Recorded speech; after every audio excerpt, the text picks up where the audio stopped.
สวรรณเขตพื้นแผ่นดินคำวัฒนธรรมหลายเผ่าชนล้ำเลิศแหล่งก่อเกิดไดโนเสาร์ห้อยล้านปี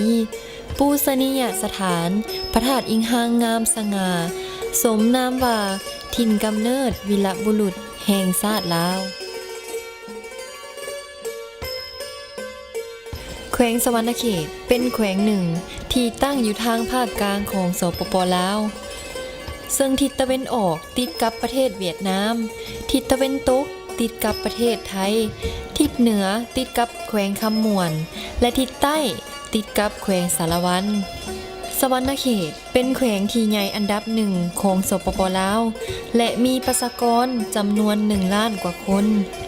มีสถานที่ท่องเที่ยวทางด้านวัฒนธรรมและธรรมชาติเช่นพระธาตุอิงหังพระธาตุโพนเฮือนหินหอไตรปิฎกหนองปลาฝาดงลิง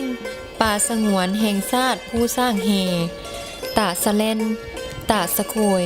น้ำตกเซซัมซอยและสถานที่อื่นๆที่ให้ทานมาค้นหาโดยตัวทานเองสุดท้ายนี้น้องเองนางสุธิดาอนุสินหมายเลข ML35 เป็นตัวแทนผู้เข้าประกวดนางสาวลาวจากแขวงสวรรณเขตขอแห่งเสียแห่งใจจากพ่อแม่พี่น้องชาวสวรรณเขตทุกคนขอขอบใจ Finally, I am Suthida Anusin, ML35,